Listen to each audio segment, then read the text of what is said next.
Russian invasion of Ukraine is inevitable and imminent, warns MP as Kiev blames Putin for cyber attack amid World War III fears. A Russia invasion of Ukraine is feared to be inevitable and imminent as Kiev blamed Vladimir Putin for a massive cyber attack. House of Commons Defense Committee Chairman Tobias Ellwood MP issued the warning as fears of a new war loom over Eastern Europe. The eyes of the world are on Ukraine as Putin has massed nearly 100,000 troops along with an arsenal of artillery and tanks in the region. It is feared Vlad could launch a full-scale invasion in a matter of weeks, or even days, to seize territory given up by Russia in the fall of the Soviet Union. Mr. Ellwood described the potential invasion as inevitable and imminent after a cyber attack left much of the country without heat, light and access to cash.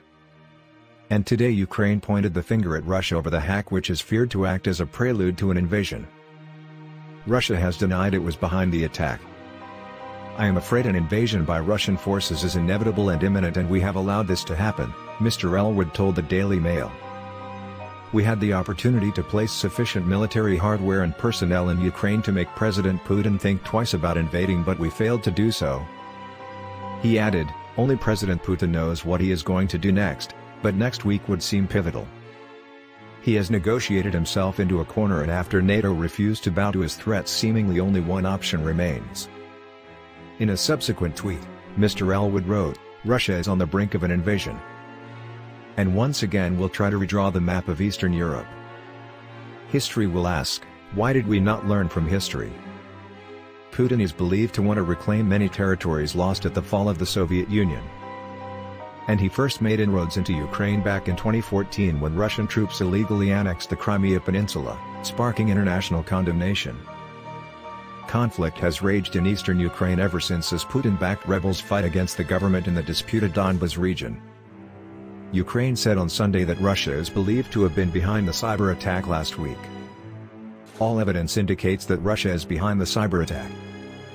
Moscow continues to wage a hybrid war and is actively building up its forces in the information and cyberspaces, the ministry statement said. Vladimir Putin has always denied any aggressive intent to Ukraine. Credit, Getty. Russia soldiers are massing in force near Ukraine, stock image, credit, AFP. On Saturday, Foreign Secretary Liz Truss condemned Russia's military buildup on the Ukraine border and called on Moscow to halt its aggression. She tweeted, "Russia is waging a disinformation campaign intended to destabilize and justify an invasion of its sovereign neighbor Ukraine. Russia must halt its aggression, de-escalate and engage in meaningful talks. An invasion by Russia into Ukraine would violate the most basic freedoms and sovereignty," the defense secretary said last week following a visit to Scandinavia.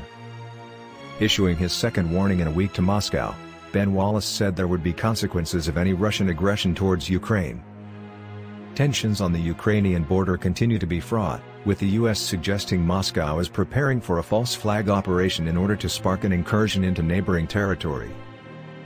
Mr. Wallace met Nordic partners last week to discuss Russia's continued aggression and military buildup on Ukraine's border, with some 100,000 troops amassed at the divide.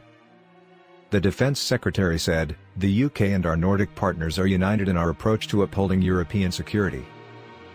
My discussions this week have been directly about deepening bilateral relations, shared security and the consequences of Russian aggression towards Ukraine.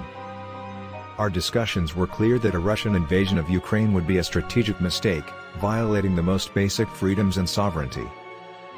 Britain and the Nordic countries have a long and shared history. Our European neighbors and allies remain vital partners as we work together to defend our common values, counter shared threats and build resilience in our neighborhood. The UK will always stand with them."